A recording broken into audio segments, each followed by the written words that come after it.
और यूपी में भारत की पहली एआई बेस्ड यूनिवर्सिटी बनकर तैयार हो चुकी है, जिसका सीएम योगी आज लोकार्पण करने उन्नाव पहुंचे हैं। और सीधे रुक करते हैं सीएम योगी का। आज के इस नए सत्र के शुभारंभ के अवसर पर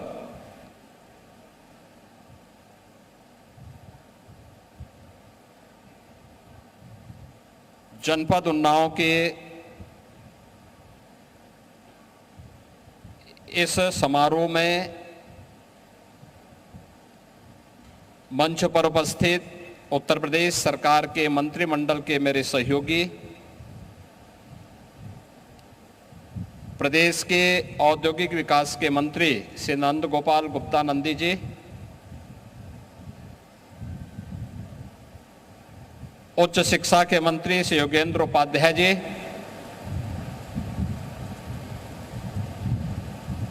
चंडीगढ़ यूनिवर्सिटी के चांसलर, राज्यसभा के माननीय सांसद श्री सतनाम सिंह संधू जी,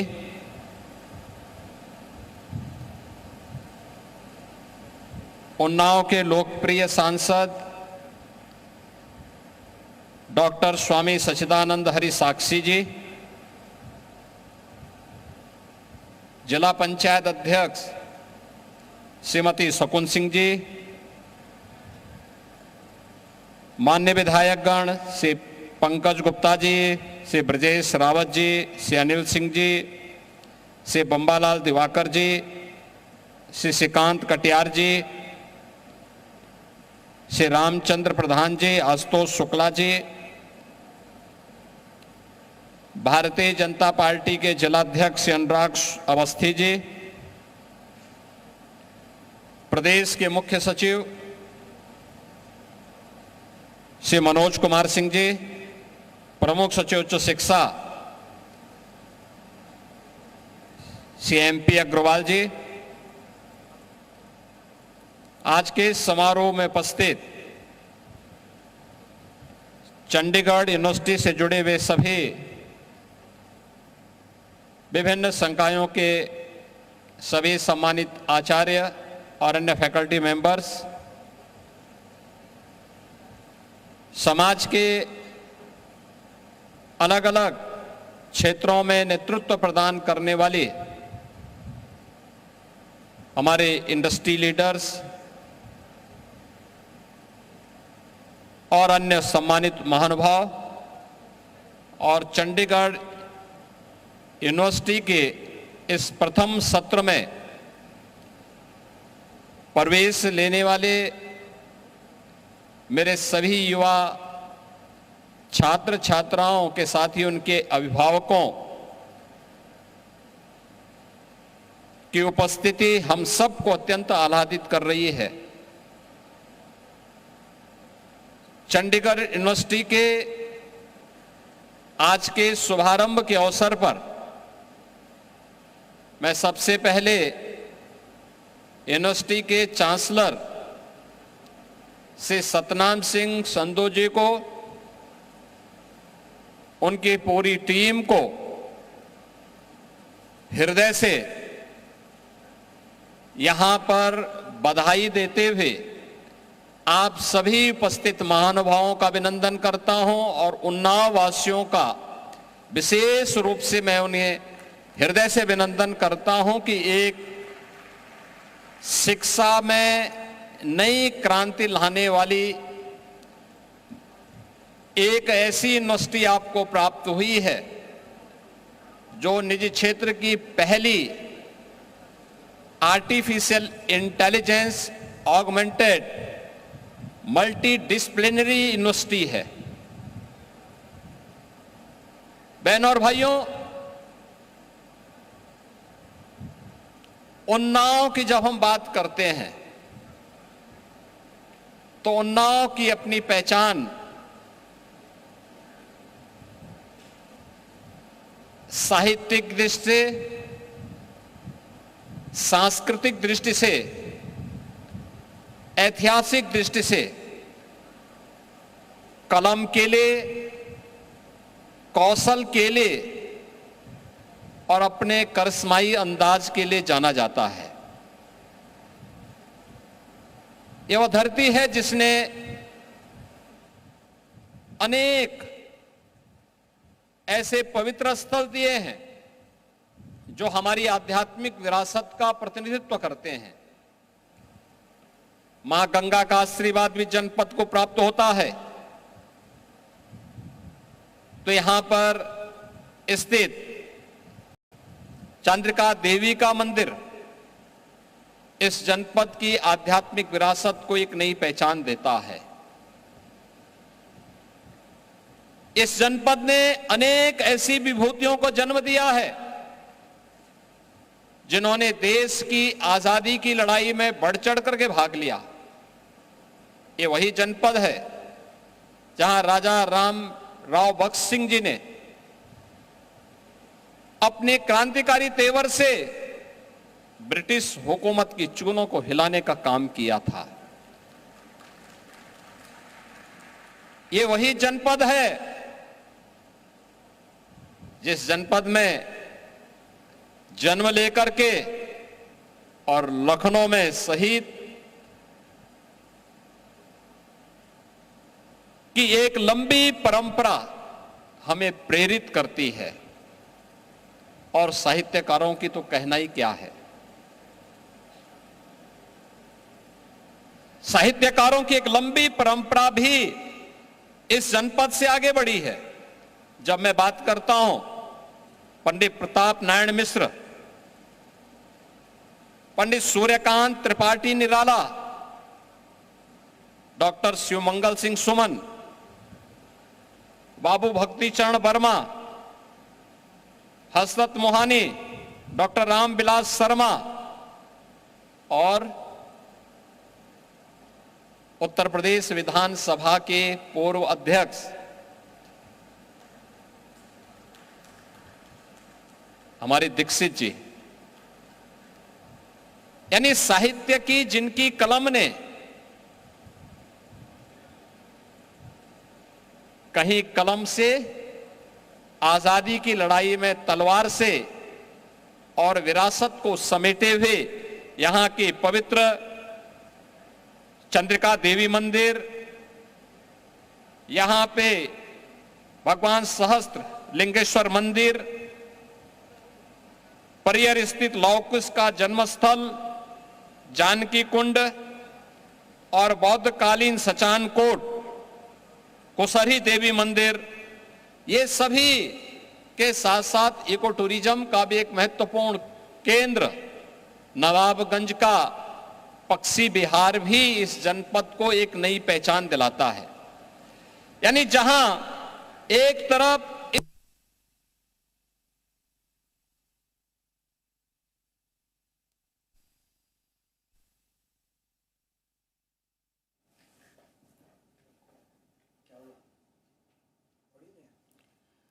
तो सीएम योगी को आप सुन रहे हैं, छात्रों को ग्लोबल तैयारी का मौका मिल रहा है क्योंकि भारत की पहली एआई बेस्ड यूनिवर्सिटी है। सीएम योगी ने लोकार्पण किया है।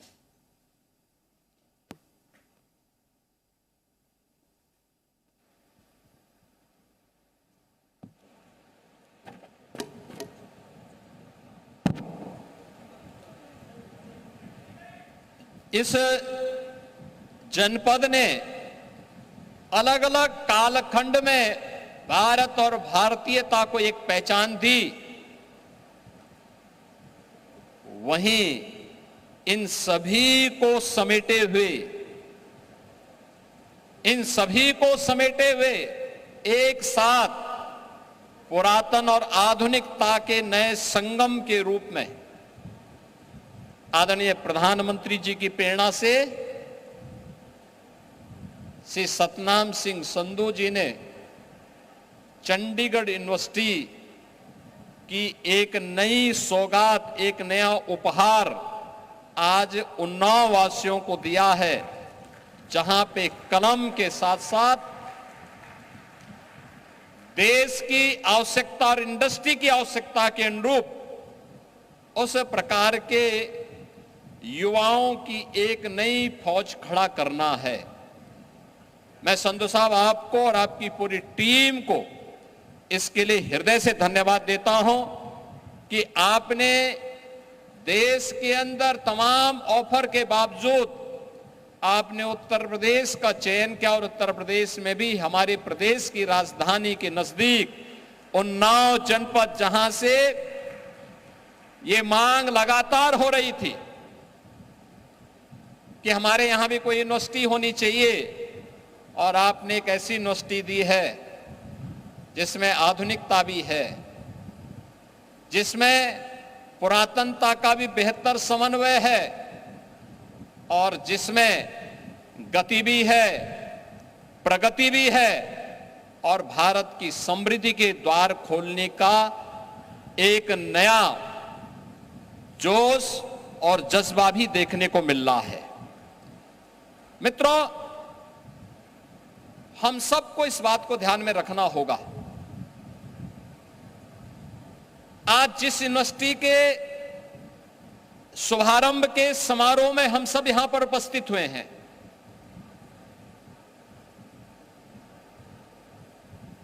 यह प्रधानमंत्री मोदी जी के नए भारत के उन सपनों को साकार करने का एक नया वह कैंपस है जो एक साथ नेशनल एजुकेशन पॉलिसी के मल्टी डिसिप्लिनरी एजुकेशन के उस नए केंद्र के रूप में अपने आप को स्थापित करने के एक नए जज्बे के साथ आगे बढ़ रहा है। और वह आज हम सबके सामने इस कैंपस के माध्यम से, इस नई यूनिवर्सिटी के माध्यम से हम सबको देखने को मिल रहा है। याद रखना, कोई भी व्यक्ति हो, कोई सोसाइटी हो, कोई संस्थान हो, वह काल के चक्र में अगर अपनी गति को नहीं आगे संभाल पाएगा तो वह उस काल के चक्र का ग्रास होता है। याद रखना, काल के चक्र की गति से तेज अगर हमने अपनी गति को किया तो वही हमारी प्रगति का द्वार भी खोलता है। ये प्रगति का द्वार यहीं से प्रारंभ हो रहा है, जिसमें आज न केवल अब आईटी एंड इलेक्ट्रॉनिक्स में, बल्कि हेल्थ केयर में, एग्रीकल्चर में, स्पोर्ट्स में, डिफेंस मैन्युफैक्चरिंग में, जीवन के अलग अलग क्षेत्र में हमें विकास के मार्ग कैसे प्रशस्त करने हैं, उसमें आर्टिफिशियल इंटेलिजेंस की क्या भूमिका हो सकती है, उस भूमिका का एक नया केंद्र बिंदु बनने जा रहा है चंडीगढ़ यूनिवर्सिटी, और उसका केंद्र बिंदु बनने जा रहा है उन्नाव जनपद।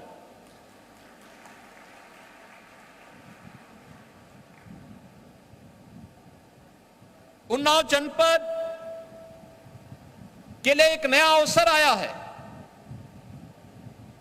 कि जब हम नीप के उन लक्ष्यों को प्राप्त करने के लिए एक ऐसा कैंपस देख रहे हैं जहां पे निवेश भी है, जिसमें आगे बढ़ने के लिए लोगों के सामने एक विजन भी है, एक मिशन भी है, और भारत को, विकसित भारत के सपने को साकार करने के लिए हमारे अकादमिक संस्थाओं की क्या भूमिका होनी चाहिए, उन भूमिकाओं को साकार करने का जो सपना है, उस सपने को साकार करने की एक व्यापक कार्य योजना को भी क्रियान्वित होते हुए हम देख सकते हैं। हमारी अकादमिक संस्थाओं का जो सबसे खराब पक्ष रहा है कि हमने अब तक अपने आप को एक टापू बना करके रख दिया था। शासन की जो योजनाएं युवाओं से संबंधित थी, उन योजनाओं की जानकारी हम अपने युवाओं को नहीं दे पाते थे। युवा अपने भविष्य के लिए अपनी आगामी किन रणनीति के साथ अपने अध्ययन के दौरान ही रणनीति तय कर ले, इसके बारे में अकादमिक संस्थाओं को उन्हें गाइड करने के लिए उस कैंपस का उपयोग किस रूप में किया जाना चाहिए, इसका भाव देखने को मिलता था। पहली बार हुआ है जब प्रधानमंत्री मोदी जी की प्रेरणा से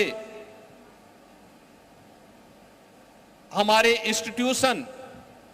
इंडस्ट्री के साथ वहां की स्थानीय आवश्यकताओं के अनुरूप उस प्रकार के इनोवेशन को, उस प्रकार की स्टडी को और उस प्रकार के रिसर्च एंड डेवलपमेंट के कार्यक्रम का केंद्र बिंदु हमारी अकादमिक संस्थाओं को बनाने की ओर अग्रसर हुए हैं। नेशनल एजुकेशन पॉलिसी उसमें हमारा मार्गदर्शन करता है और उसका एक जीवंत रूप यहां पर आज चंडीगढ़ यूनिवर्सिटी के रूप में आपके सामने देखने को मिल रहा है। सचमुच ये छात्र सौभाग्यशाली हैं जो प्रथम सत्र में इस यूनिवर्सिटी में प्रवेश लिए हैं और उन्होंने उस विजन को नजदीक से देखा होगा और उसको अब यहां पर क्रियान्वित होते हुए देखेंगे। मैं धन्यवाद दूंगा कि उन्होंने पहले चरण में यहां पर मेडिकल हेल्थ केयर में और एग्रीकल्चर के लिए ईआई का उपयोग किस रूप में हो सकता है, चंडीगढ़ यूनिवर्सिटी ने इस कैंपस को उसका आधार बना करके अलग अलग चरणों में ईआई के द्वारा कैसे हम उन लक्ष्यों को प्राप्त कर सकते हैं, उस दिशा में जो प्रयास प्रारंभ होने चाहिए वह कार्य करना प्रारंभ किया है। और मुझे प्रसन्नता है कि अब तक हम लोग इस बात को सोचते थे, हमारी सरकार ने 2021 में एक व्यवस्था भी बनाई कि हम उत्तर प्रदेश के युवाओं के लिए उन्हें डिजिटली सक्षम बनाने के लिए उन्हें हम प्रदेश सरकार की ओर से टैबलेट अथवा स्मार्टफोन उपलब्ध करवाएंगे। हमने प्रदेश के अंदर अब तक लगभग 60 लाख युवाओं को यह सुविधा उपलब्ध भी करवाई है। 2 करोड़ का हमने लक्ष्य रखा है। मुझे प्रसन्नता है कि युवाओं में इसके प्रति आकर्षण बढ़ा है, युवा उस दिशा में तेजी के साथ आगे बढ़ा है। उत्तर प्रदेश का वह युवा जो प्रतिभा और ऊर्जा से भरपूर है, आज इन सुविधाओं का लाभ ले रहा है। हमने जब ये घोषणा की थी, यह वह कालखंड था जब पूरी दुनिया इस सदी की सबसे बड़ी महामारी की चपेट में थी। कोविड-19 की दशा जब दुनिया के अंदर थी, तब एक और प्रधानमंत्री मोदी जी के नेतृत्व में देश के अंदर नेशनल एजुकेशन पॉलिसी का ड्राफ्ट को फाइनल करके उसे लागू करने की तैयारी चल रही थी और इसे लागू 2020 में कर भी दिया गया। और दूसरी तरफ उत्तर प्रदेश ने अपने युवाओं को डिजिटली सक्षम बनाने के लिए टैबलेट और स्मार्टफोन की सुविधा के साथ जोड़ने के एक बड़े कार्यक्रम को अपने हाथों में लिया था। आज मैं देखता हूं कि हर एक जनपद में अकादमिक संस्थाओं में एक नई प्रतिस्पर्धा प्रारंभ हुई है और प्रतिस्पर्धा प्रारंभ इस बात को लेकर के हुई है कि हमें नेक का मूल्यांकन में अच्छी रैंक लेनी है। एनआईआरएफ की रैंकिंग में हमें भी नेशनल और रीजनल स्तर पर अपना एक टॉप 10 में, टॉप 20 में अपना स्थान तैयार बनाना है। एक नई प्रतिस्पर्धा प्रारंभ हुई है और उस प्रतिस्पर्धा का परिणाम है उत्तर प्रदेश के अंदर हमारे राज्य विश्वविद्यालयों की कुलाधिपति के रूप में आदरणीय राज्यपाल महोदय के मार्गदर्शन में उत्तर प्रदेश के जो हमारे राज्य विश्वविद्यालय हैं उनमें से 6 विश्वविद्यालयों को ये AA+ की नेक की रैंकिंग प्राप्त हुई है। 2 विश्वविद्यालय ऐसे हैं जिन्हें A+ का ग्रेड प्राप्त हुआ है। एनआईआरएफ में भी उनकी रैंकिंग में काफी सुधार हुआ है। और जब चंडीगढ़ यूनिवर्सिटी की बात हम करते हैं तो चंडीगढ़ यूनिवर्सिटी अपने उत्कृष्ट कार्यों के लिए पहले से ही एनआईआरएफ की टॉप 20 यूनिवर्सिटी में यह अपनी गिनती रखता है। यानी यह दिखाता है कि अब इस नई प्रतिस्पर्धा के साथ हमें आगे बढ़ना होगा, क्योंकि चंडीगढ़ यूनिवर्सिटी को जब हम देखते हैं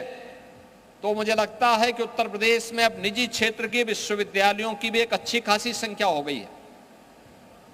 इससे पहले विश्वविद्यालय बनाने के लिए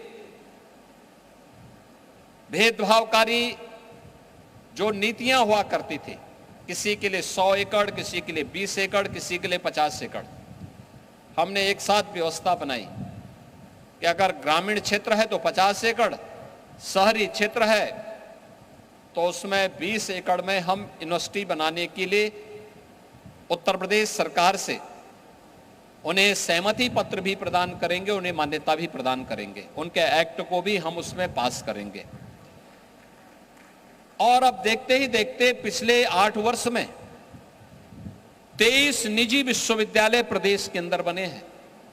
कुल मिलाकर के अब तक प्रदेश में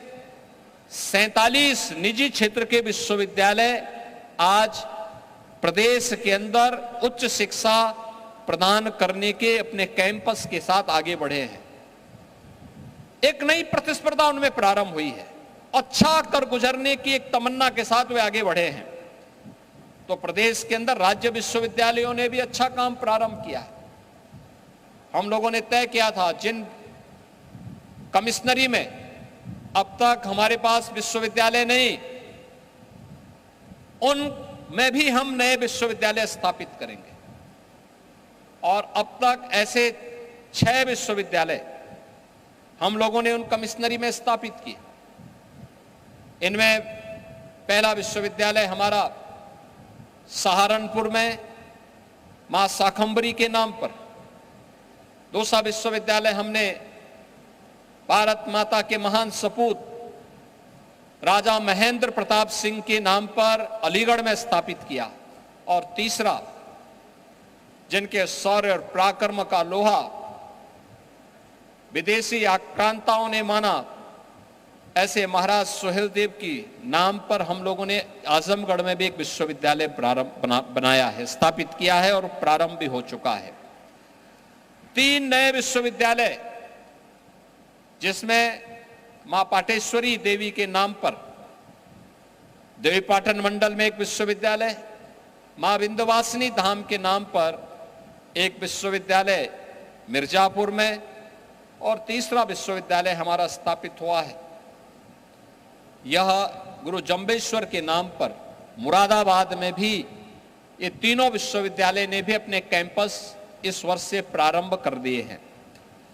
6 नए विश्वविद्यालय के साथ साथ प्रदेश का पहला आयुष विश्वविद्यालय अभी हाल ही में देश की माननीय राष्ट्रपति जी के कर कमलों से गोरखपुर में उसका लोकार्पण संपन्न हुआ। प्रदेश का पहला मेडिकल यूनिवर्सिटी, यह भी इसका कैंपस आदरणीय प्रधानमंत्री जी के कर कमलों से पहले ही प्रारंभ हो चुका है। और प्रदेश का पहला स्पोर्ट्स यूनिवर्सिटी मेरठ में हमारा वर्तमान में निर्माणाधीन है और उसका कैंपस इस वर्ष से हम पहला सत्र उसका प्रारंभ करने जा रहे हैं। एक नए कृषि विश्वविद्यालय की भी स्थापना हम लोग महात्मा बुद्ध के नाम पर उनकी महापरिनिर्वाण स्थली कुशीनगर में करने जा रहे हैं। कुशीनगर महात्मा बुद्ध की महापरिनिर्वाण स्थली है और वहां पर भी एक कृषि विश्वविद्यालय प्रारंभ होने जा रहा है। अलग अलग सेक्टर में किए जाने वाले कार्य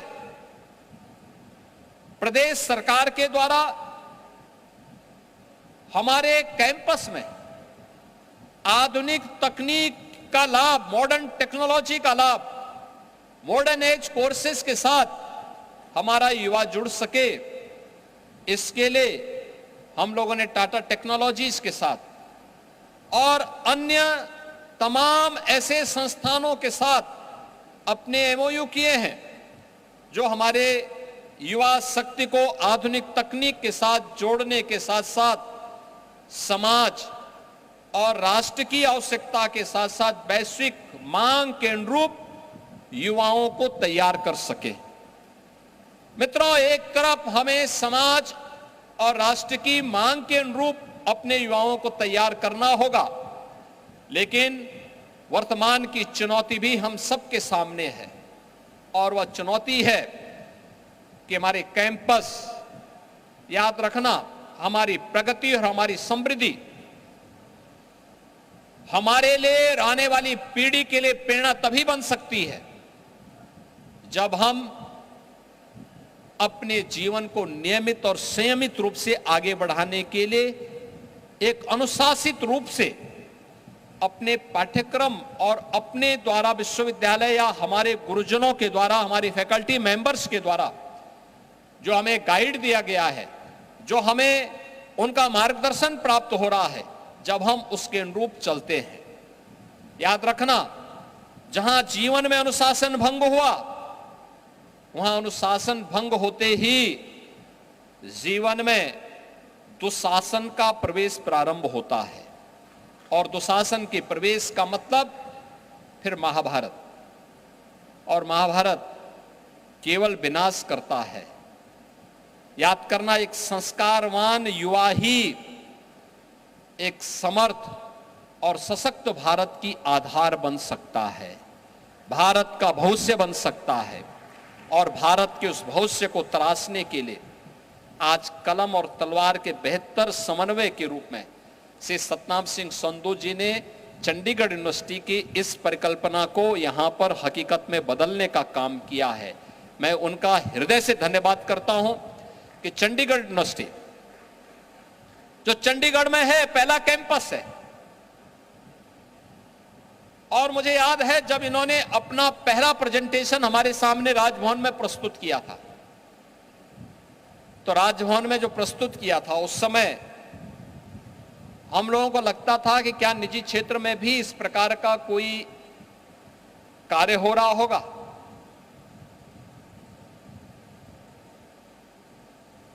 और उस समय जब उन्होंने इस दिशा में आगे बढ़ा, उन्होंने अपना प्रेजेंटेशन दिया कि नेक की रैंकिंग हमारी कैसे ठीक हो सकती है, नेक की ग्रेडिंग हमारी कैसे ठीक हो सकती है, एनआईआरएफ में कैसे हम अच्छा रैंक प्राप्त कर सकते हैं, वैश्विक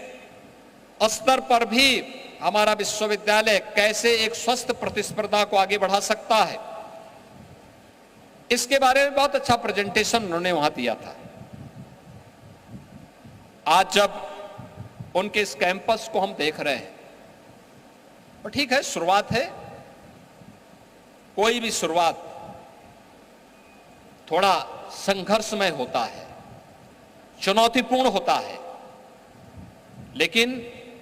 जीवन की सुखद अनुभूति को भी हमारे साथ जोड़ते हुए आगे बढ़ता है।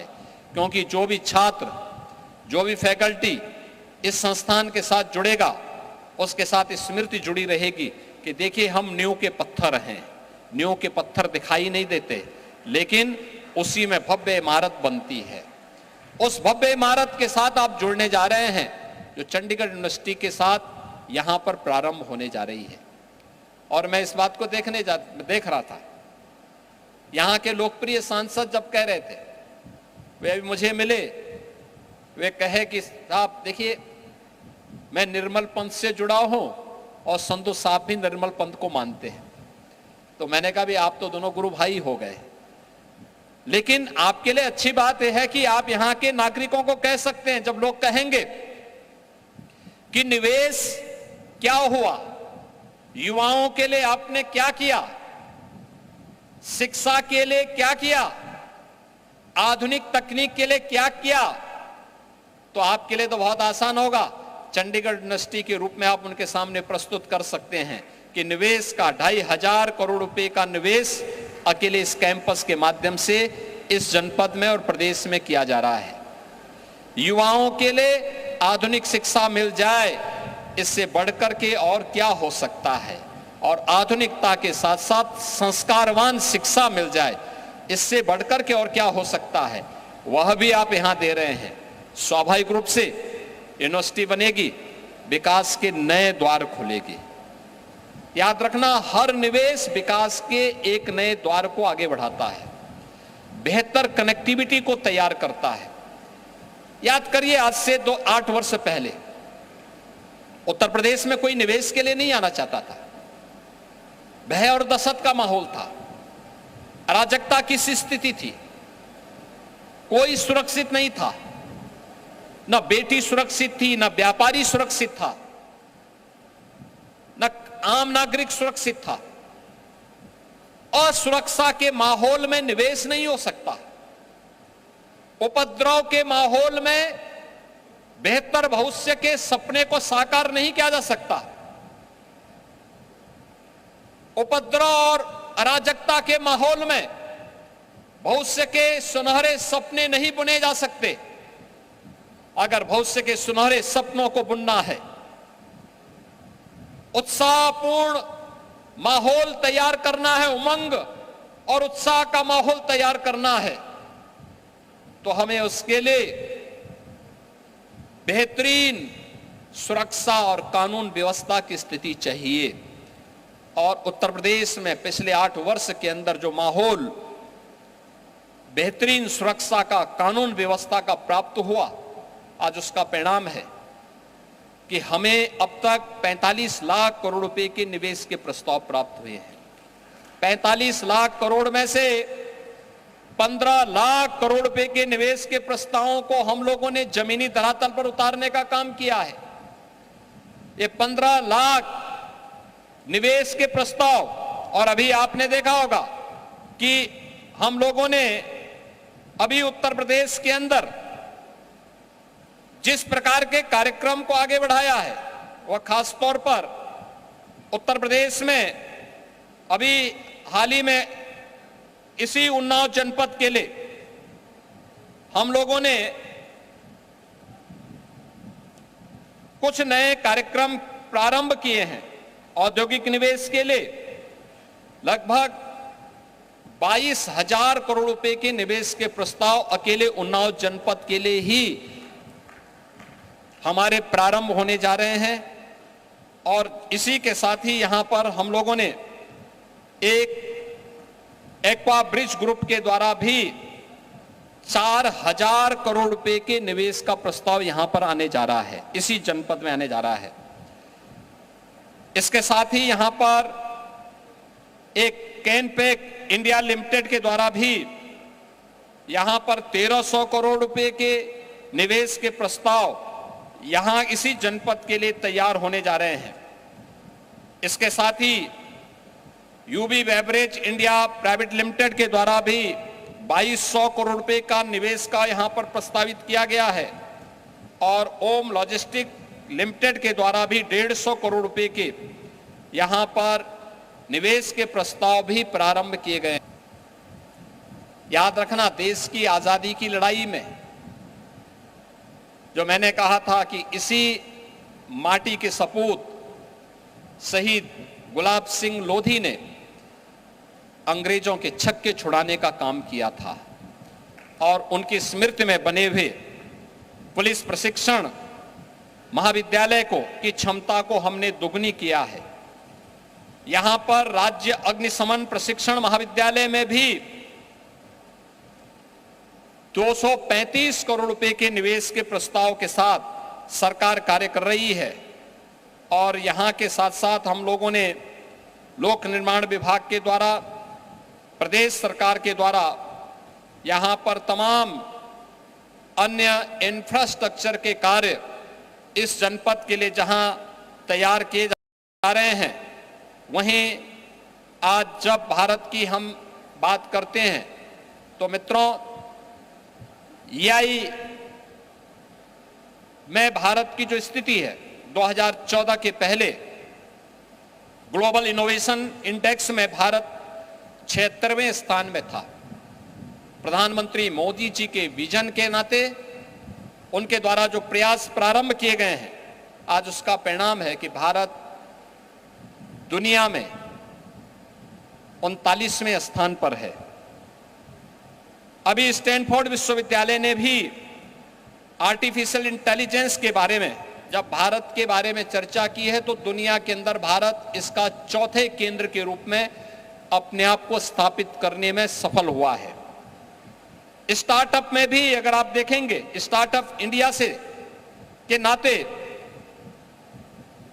जो मान्यता प्राप्त 100 से अधिक यूनिकॉर्न हैं आज भारत के अंदर हैं और 1,57,000 से अधिक स्टार्टअप, यह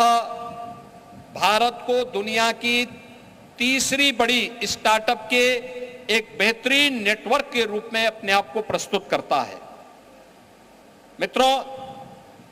प्रधानमंत्री मोदी जी ने हम सबके सामने लक्ष्य दिया है, भारत को 2027 तक $5 ट्रिलियन की इकोनॉमी बनाने का। याद करिए, आज से 10 वर्ष पहले भारत की जो अर्थव्यवस्था थी वह दुनिया के अंदर 11वें स्थान पर थी। यानी देश 65-70 वर्षों में केवल 11वें स्थान पर आ पाया था और पिछले 10 वर्ष के अंदर भारत ने जो प्रगति की है उसका परिणाम है कि भारत अब तक चौथी अर्थव्यवस्था बन चुका है और 2027 में भारत दुनिया की तीसरी बड़ी अर्थव्यवस्था बनेगा। भारत की तीसरी बड़ी अर्थव्यवस्था बनने के लिए हमारे स्तर पर क्या योगदान हो रहा है, ये केवल सरकार का ही काम नहीं है। पॉलिटिकल लीडरशिप नेतृत्व देगी, हमारी अकादमिक संस्थाएं और इंडस्ट्री लीडर क्या कर रहे हैं, उन संस्थाओं की क्या भूमिका होनी चाहिए, यही भूमिका तय करने के लिए चंडीगढ़ यूनिवर्सिटी आपके पास आई है। ये उसी भूमिका को लेकर के जिसके माध्यम से हम लोग आगे बढ़ रहे हैं और मुझे बताते हुए प्रसन्नता है कि इस दिशा में आज चंडीगढ़ यूनिवर्सिटी ने जो कार्य प्रारंभ किया है, यह एक नए दिशा में हम सब के लिए एक नया मार्ग खोलता है। खासतौर पर EI मिशन जो भारत सरकार का है, इसके अंतर्गत भारत सरकार ने हेल्थ केयर में, एग्रीकल्चर और सस्टेनेबल सिटी के लिए जो 3 सेंटर ऑफ एक्सीलेंस डेवलप करने की दिशा में जो कार्य प्रारंभ किए हैं, इसमें पहला सेंटर हेल्थ केयर का एम्स दिल्ली में स्थापित होने जा रहा है। एग्रीकल्चर का एग्री हब IIT इंदौर में एंड सस्टेनेबल सिटीज के लिए सेंटर ऑफ एक्सीलेंस के रूप में IIT कानपुर, ये इसके नए केंद्र के रूप में स्थापित होने जा रहे हैं। और मुझे यह बताते हुए प्रसन्नता है कि उत्तर प्रदेश ने भी पिछले 8 वर्ष में इस दिशा में जो प्रयास प्रारंभ किए हैं, वह आपके लिए उत्तर प्रदेश को भारत के एक स्टार्टअप इकोसिस्टम के, उत्तर प्रदेश आज तीसरे स्थान पर है। 7,200 से अधिक हमारे पास स्टार्टअप इसमें कार्य कर रही हैं और जिसमें 1 लाख से अधिक अभी रोजगार सृजित हुए हैं। 8 हमारे पास यूनिकॉर्न भी हैं। भारत का कुल सॉफ्टवेयर का जो यहां से एक्सपोर्ट होता है, अभी उत्तर प्रदेश उसमें 6ठे स्थान पर है और मेरा मानना है कि उत्तर प्रदेश आने वाले समय में इस दिशा में तेजी के साथ आगे बढ़ेगा। खासतौर पर विश्वविद्यालय का महत्व इसलिए भी बढ़ जाता है क्योंकि उत्तर प्रदेश अपनी राजधानी लखनऊ में एआई का एक नया सेंटर स्थापित करने जा रहा है और आर्टिफिशियल इंटेलिजेंस की नई सिटी के रूप में जो लखनऊ स्थापित होने जा रही है, उससे जुड़ा हुआ चंडीगढ़ यूनिवर्सिटी का यह कैंपस उससे सर्वाधिक लाभान्वित वाला कैंपस भी होगा और यहां से जुड़ने वाले छात्र उस सुविधा को बेहतर तरीके से उसका लाभ ले सकते हैं। इसके माध्यम से हम लोगों ने जो एआई सिटी प्रोजेक्ट के तहत हम लोगों ने लक्ष्य रखा है कि 50,000 रोजगार प्रत्यक्ष और अप्रत्यक्ष रूप से हम लोग लखनऊ के माध्यम से केवल एआई सिटी के माध्यम से ही प्रस्तुत करने जा रहे हैं। इसमें 400 से अधिक कंपनियां इसके अंतर्गत आएंगी और इसमें आईबीएम लखनऊ में एक सॉफ्टवेयर लैब स्थापित कर रहा है जो जनरेटिव एआई और एजेंटिक एआई टेक्नोलॉजी को भी आगे बढ़ाने पर अपना योगदान देगा। मित्रों, आज के इस अवसर पर चंडीगढ़ यूनिवर्सिटी ने इस न्यू एज कोर्सेज के साथ यहाँ के पुरातन कोर्सेज को टेक्नोलॉजी के साथ जोड़ करके, एआई के साथ जोड़ करके जिस नए अभियान को आगे बढ़ाने की शुरुआत प्रारंभ की है, मेरा ये मानना है कि निजी क्षेत्र में और शासकीय क्षेत्र में भी जो हमारी अकादमिक संस्थाएं हैं उनके लिए स्वस्थ प्रतिस्पर्धा का ये नया मार्ग प्रारंभ हो रहा है। इस स्वस्थ प्रतिस्पर्धा के लिए चंडीगढ़ यूनिवर्सिटी को मैं आमंत्रित करता हूं और उत्तर प्रदेश में निजी और शासकीय सेवा के सभी अकादमिक संस्थान इस स्वस्थ प्रतिस्पर्धा के साथ आगे बढ़ते हुए अपने युवा शक्ति को, प्रतिभाशाली युवा शक्ति को आगे बढ़ाने में अपना योगदान देंगे। आज के इस अवसर पर चंडीगढ़ यूनिवर्सिटी के इस नए कैंपस के शुभारंभ के अवसर पर मैं चंडीगढ़ यूनिवर्सिटी के चांसलर, चंडीगढ़ यूनिवर्सिटी से जुड़े हुए सभी पदाधिकारियों को, उनके फैकल्टी मेंबर्स को, सभी अभिभावकों को और अपनी युवा ऊर्जा के स्रोत अपने सभी यहां पर नव प्रवेशित छात्र छात्राओं को हृदय से बधाई देते हुए अपनी शुभकामनाएं देता हूं। धन्यवाद। जय हिंद।